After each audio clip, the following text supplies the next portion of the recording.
Hello guys, and welcome back to Strategic Command World War II, World at War with our Allied playthrough. In the last episode, we took on Europe, as it stands, here in January 29th, 1943, and now we will take on the Pacific. Well, you know, Papua New Guinea aside, which we did actually completely finish retaking. Never really fell, they never took Port Moresby, I rushed to it, and we did kill the Japanese Special Forces there, which was nice. But now we will take on the rest of the Pacific. So, China, and Japan. So we have some stuff here. So this enemy corps has entrenched at Omori here. 2 out of 3 entrenchment. Funny, max entrench 2, yet 2 out of 3. Wonder how that works. And a new army, the Indochina Expedition Army, has shown its face up here as well. That's funny. That was supposed to be down by Indochina. Yeah, that's not gonna ever end up there now. I will use the 1st Heavy Artillery to try to weaken the entrenchment of this corps in this town, doing some damage with the first shelling. Oh, actually, I think that second one wiped out, no, the first one wiped out both entrenchment counts with 1 shot. Holy crap. This upgraded artillery is something. It also has a total of 3 shells, which is also pretty special. I will go ahead and attack the corps. I'm going to try to focus down this core. Unfortunately, dealing no damage, yet taking damage. Alright. Well, we'll just go ahead and keep shelling that fucker. I'm not entirely sure how I'm going to go about getting around. One thing I'm thinking about is eventually I will end up doing more naval landings. And I'm looking at it like, I wonder if they have anyone on Sendai. If you could just get around and drop someone at Sendai, then that would be like, great, that would be perfect. It'd have to be Chinese because due to the non-cooperation, you can't really work Chinese with Americans or anything. I'm definitely also going to send another HQ up north, but then I'm thinking because the amphibious warfare research is almost level 2 and we're going to have multiple long-range transports soon, we'll be able to make more assaults more easily, even potentially within range of our HQs. They'd have to be still on specific places like Niigata or Sendai, where we can actually reach a point of supply, assuming we're not sending special forces, which, hey, hello, here's our only special force over here. However, it could be something we could do. It just depends how many units they have. They have 2 engineers here, all kinds of fortifications going up. Who knows how many units if they've filled up this much already. It's not quite what I expected. So let's go ahead and back up the Dare to Die Special Forces, I'd say. And just so that we can move the 42nd Army back next turn if we feel like we need to, because this needs its mobility upgrades if we want to swap in and out like we did with Haikou. So let's go ahead and reinforce the 41st Army so that the 41st Army is up to strength. We can go ahead now and get the Chu HQ moving up. I think I will do that. Let's put the Chu HQ on a regular transport. Let's go ahead and send that up to Sapporo. Let's move the Sun HQ over to Kushiro and the Chu HQ onto Sapporo proper. There you go. Both of these could, I guess, use mobility upgrades as well, but that's a little more subjective. We have an Arty ready to go over to the south. We could definitely use an Arty over here. We have TAC bombers ready to try to do stuff, but I'm sure they have a lot of fighters over there that would make operating this pretty difficult. We will go ahead and attack the LV Corps on the front, triggering defensive artillery, of course, again, dealing 1 damage, and taking none. Alright, we can't reinforce the 54th Army, but we can swap it out to the front, which I will do, and go ahead and attack, dealing 1 damage. Ooh, and actually forcing the infantry to move out of place. Now this is huge. I was going to start upgrading these units, but there's no point now. Now we're just going to charge right in there. And now this corps is surrounded. It will have no supply as of next turn. So it's worth noting, even though it's weak, we might not want to attack it because, well, it's just going to die. Unless they can break through here, which I doubt they can. It will just die. The Arty here cannot be hurt quite impressively. At least not during this blitz attack. You can blame the snow for that. The snow is really weakening our attacks, especially if we're blitzing, which we, in some cases, we kind of want to be. We'll go ahead and attack this enemy 4th Garrison, dealing 2 damage, taking 2. Not a very good trade for an army to get on a garrison, but of course it's winter where we're attacking, but we're still making progress. The Chinese, again, don't really have to worry about losses, and the Japanese can hardly keep up with their MPPs. If we could get our way onto Osaka, we could then isolate another army, assuming they don't move this on here, and kind of push our way through to Kyoto. The front is so narrow that we don't have to necessarily conquer the whole front and kill every unit. We just have to push our way through the front. Now, the units up here are not upgraded with upgraded infantry weapons like this army is, which is something of note. We're going to give this upgraded anti-air defense and its mobility upgrades so it can get to the front and maybe fill in easier next turn, because I'm sure they'll go pretty heavy. We're getting a bigger picture and seeing they do still have a fair amount of units over here. And with it this cluttered up, I can only imagine how many of these hexes are this cluttered up. It must be pretty crazy. I would like to get the artillery over there because it would be very, very handy in breaking through that crap. The north clearly is not going to be that easy to break through. We'll sail over to Hiroshima. Let's move the HQ, drop the arty here, and then swap the HQ back. This arty can then help with killing this. Not the best use of it, but the front doesn't make it very possible to get it too far further up at the moment. It's a very narrow front. If it was over here, it'd be able to reach over there, but then it wouldn't really have much of any supply now, would it? No, it would not. So I'll do what I can with it to the best that I can, but we won't be able to do insane amounts. I can also just decide to go ahead and start tack bombing. Even if it goes really, really poorly, China doesn't have to worry about their MPPs. So yeah, fuck it. Let's try and tack bomb this garrison. Interceptors, naturally. We fly escorts. We hurt their fighters. We take some damage. We take some more damage. Garrison doesn't take any damage. Very sad. Definitely not positive. We took 3 damage, whereas they took 1 on a fighter. However, Japan's the one hurting for MPPs, not China. China did finish their logistics research, so I will go ahead and research the next set of logistics as quote-unquote could be handy, maybe, I don't know. There's still 175 room left. We don't actually have that much MPPs left. This medium bomber cannot get to the front still due to the rain, so it just has to chill out here, I guess. I do have more armies ready to go, and another one that can operate up somewhere. Actually, no, he has to get to a rail line first. So we'll send him up to get him ready for that. But we do have armies that are kind of getting ready to go still. But as of right now, there's no room for them in any of the current fronts, which is why I was thinking, like, you know, we just get more HQs here, and as they get further in reach of the center, we could just maybe land armies direct by themselves, perhaps, in some of these locations. Especially look at Sendai. One thing we will have to note, though, is we're going to want more amphibious transports, which soon we will have a second one, a second long-range one, which would be very nice. Because actually taking these places is going to be hard. We're going to have virtually no air support. We're going to have virtually no naval support currently. And so making sure this is open enough to actually take it is going to be kind of a pretty big deal. But it looks like it's pretty clogged up as is. So we'll see how that goes. For now, we'll just do some more upgrades on the armies that are waiting with mobility and AA defenses. Because they're going to want it while they're over there. And I'm pretty much out of money at that point already. We can give you AA defense, not mobility. China's used all its MPPs. Doesn't really have to move anything or do anything with anything right now. It does, however, have that Chao Ho light cruiser. Not that a Chinese light cruiser is going to get to do a whole lot, but could still be neat to deploy. It might come in handy somehow. We'll go deploy it over by Shanghai where there's loads of supply. Now let's deal with this mess that America has to deal with. So we have submarines that require upgrades. We're going to go ahead and give them advanced subs.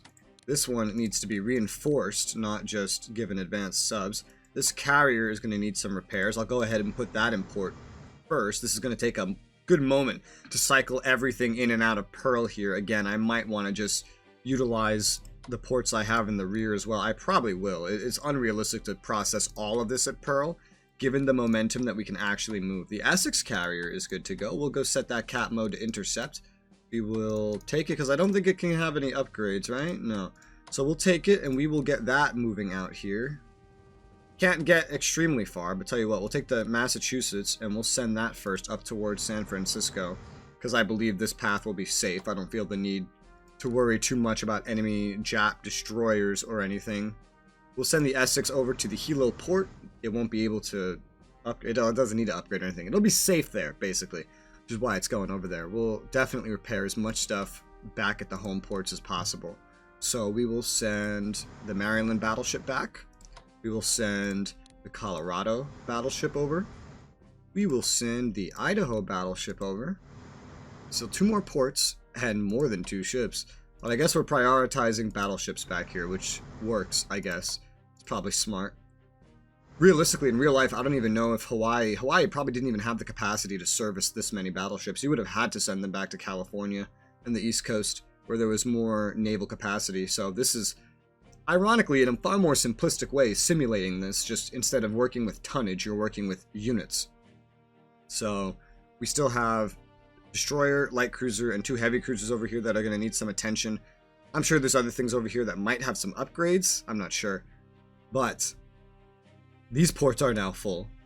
I'm not going to go to the East Coast to service ships, because then I'd have to go all the way to like Miami or something, and that would just not be worth it. We can work our timetable here just fine. We do have those maritime bombers that I wanted to get. And what I learned is that at least aircraft, maybe just maritime aircraft, can actually deploy anywhere out in the Pacific that I want it.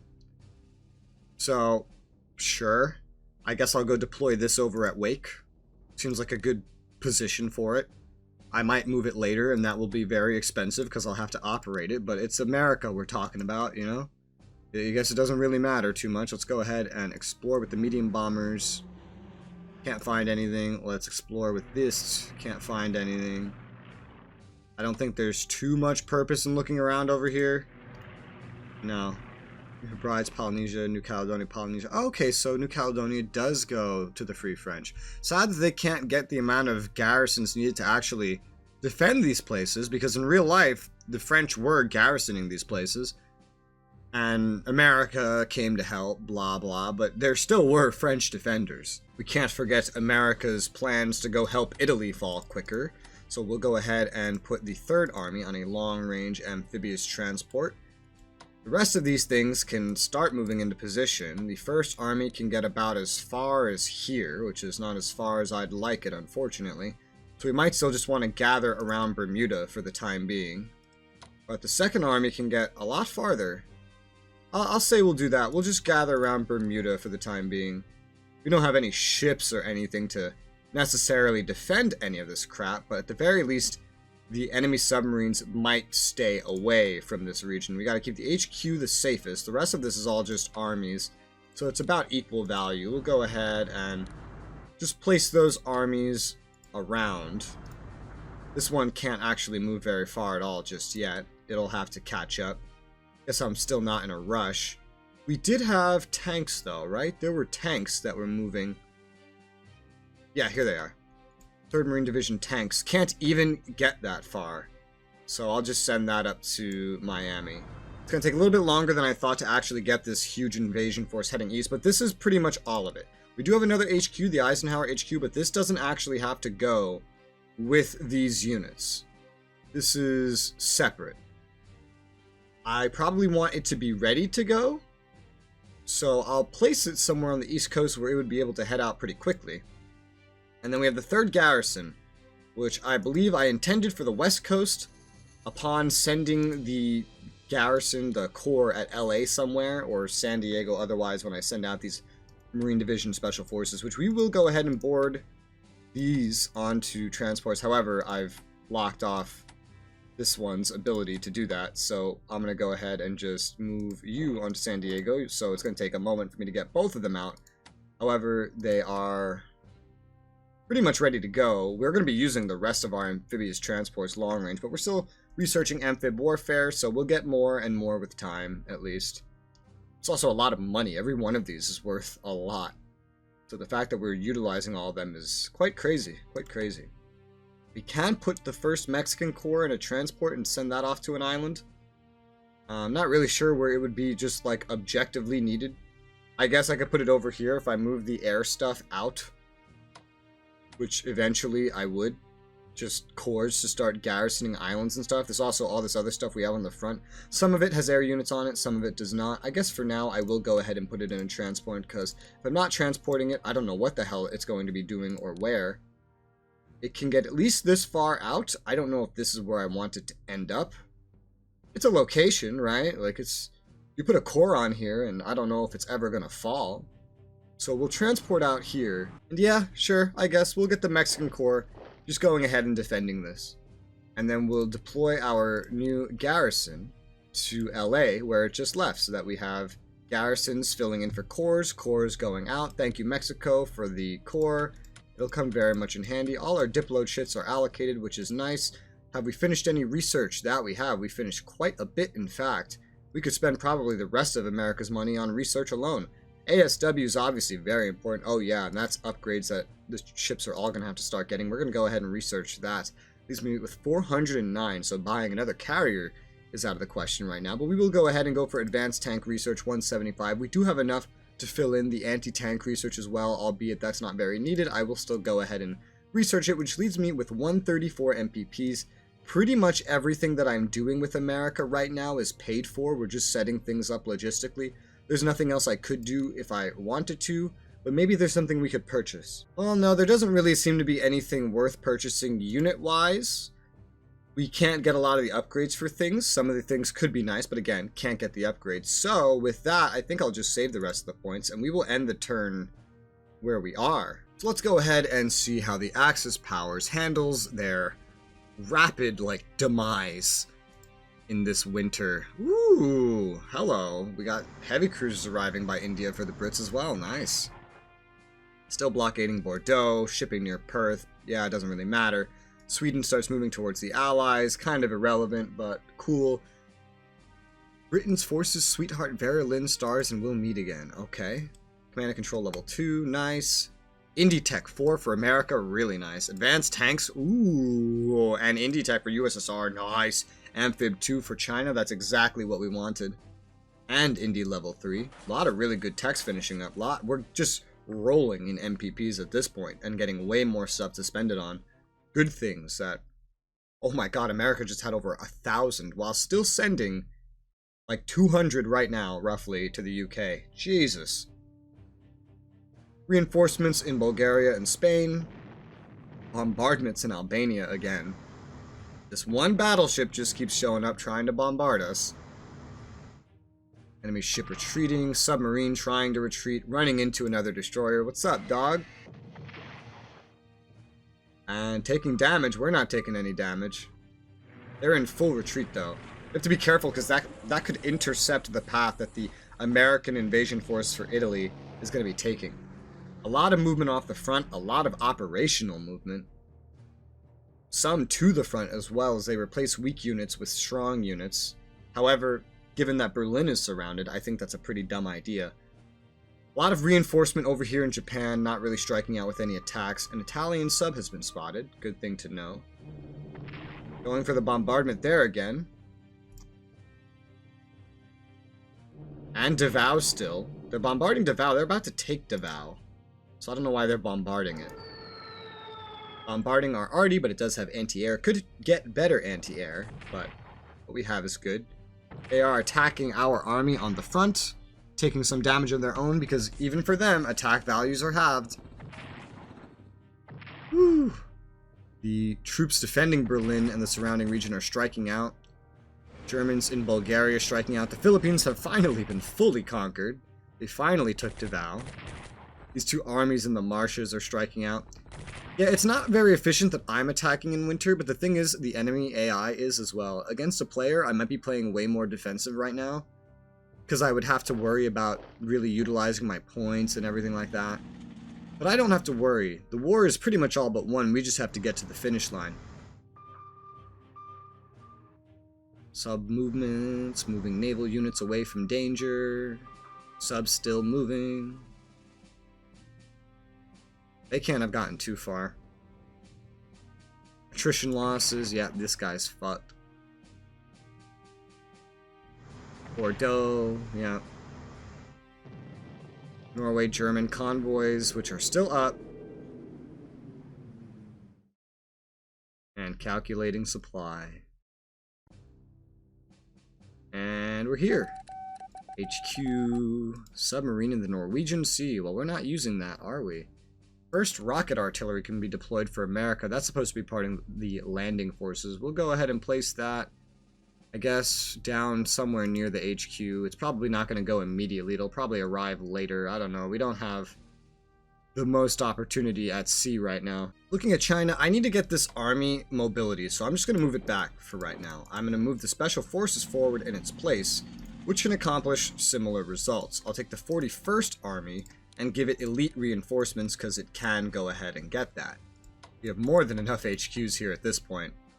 This AA is almost irrelevant being where it is. I'll take the artillery and go shoot that corps in the town again with it to lower their entrenchment. Attack with the special forces that just arrived, dealing 1 damage, taking no damage. Now that's the kind of shit I want to see. Special forces weaker than an army, but they were in the right place at the right time, so let's go ahead and... oh, wait, we have a battleship here. Let's go ahead and try to bomb the battleship. Dealing 1 damage, taking 1 damage, but battleships are way more expensive than what we have, and they hardly have the ports to fill in for any of that anyway. So we'll go ahead and reinforce which of the planes that we can here. This medium bomber can also reach out there. Let's go ahead and do that. Dealing 2 damage, taking no damage. That's going pretty well if you ask me. Now for this front. This guy needs to die, clearly. So let's go ahead and attack with the 13th Army that's in the rear here now, dealing like 3 damage. Still not dead, this enemy. I could use Artie, but let's use the 54th Army. Defensive artillery firing to defend him. Interesting. Taking 1 damage on this army. Now, we want to ideally get some more infantry stuff moving up. This already has so much in the way of shells, but supply up here is just so good for the enemies simultaneously. I'll move the 13th Army forward to actually secure this. This is where how clumped up this is going to prove a little annoying. Without mobility upgrades, anyway, it's going to prove very annoying. I'll swap the 2nd Heavy Arty forward, and so it can actually still fire. I don't want this guy to be here. I want to move this other army forward, but I'll get the opportunity to do that in a little bit. I could force march him forward for whatever that's worth, but it's probably just not worth doing in this circumstance. We'll work with what we have to the best that we have it. The entrenchment on these enemies is insane. We'll go ahead and arty this. That takes away 2 entrenchment. Let's arty it again. Get rid of all the entrenchment. And we can also turn that on the enemy heavy artillery to lower their entrenchment. Let's try going for these garrisons again, dealing 2 damage, taking 1 damage on this army. Shame, but this army will get a chance to retreat sooner or later, rather than later. We are going to take the 68th Army and we are going to operate it up to Pusan for the time being. I will go ahead and upgrade the 5th Army with its mobility upgrades. Now, I'm still not sure about the rear of what the Japanese have here, but I'm pretty sure if I put 2 armies in long-distance transports, we can accomplish something. Even though this might prove to be a dangerous waste, I will go ahead and pay for the long-range amphibious transports for the 1st Army and for the 12th Army, which have their upgrades. And we will see about where to send them. Not just yet, because they can't move anywhere yet. They'll just hide in their ports for now.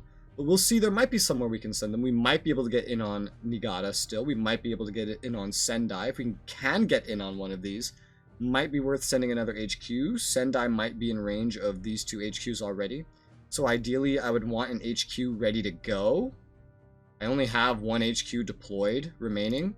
I think I'm making another one, but I only actually have 1 deployed. This one, however, is not on a rail line.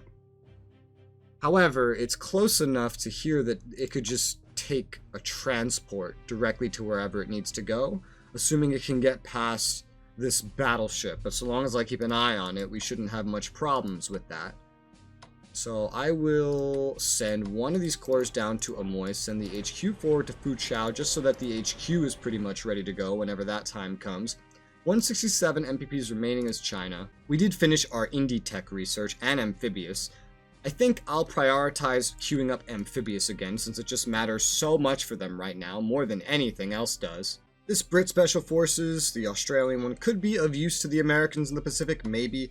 I'll just send it down the road here to fully secure the road, and we'll take the 2nd Corps and move it onto this town. So right now, Papua New Guinea will be, like, completely well defended, I guess. Like, there will be something everywhere, including MacArthur's HQ. I don't really have anywhere to send this stuff right now, so I'm just going to leave it here. Turning towards the Battle of the Atlantic, we know there's submarines running around down here. We've gone ahead and encountered one already. Let's go ahead and shoot it. Dealing 1 damage, taking no damage. Let's send the Bulldog Destroyer forward and shoot.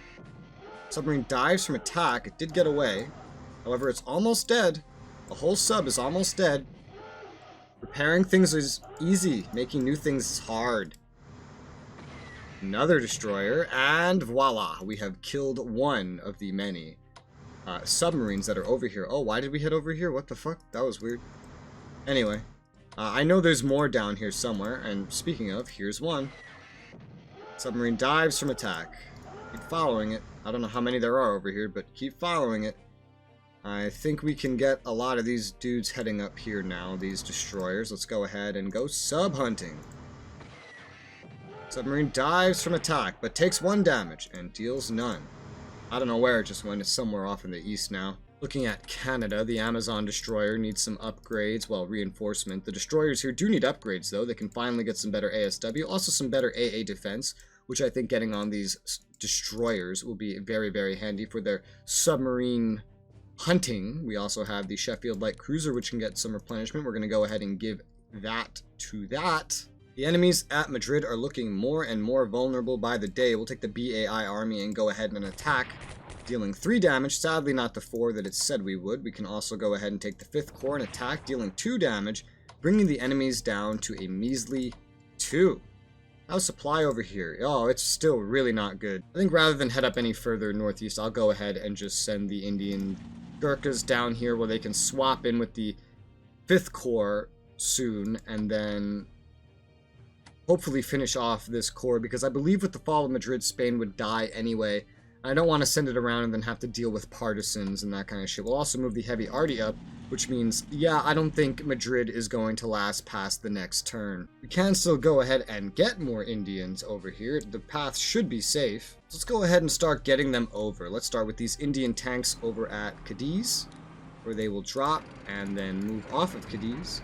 We will then take the paratroopers, who I guess will also go to Cadiz, drop and move off of it. And finally, the special forces, which I will also send to Cadiz, drop, and I guess you can stay there.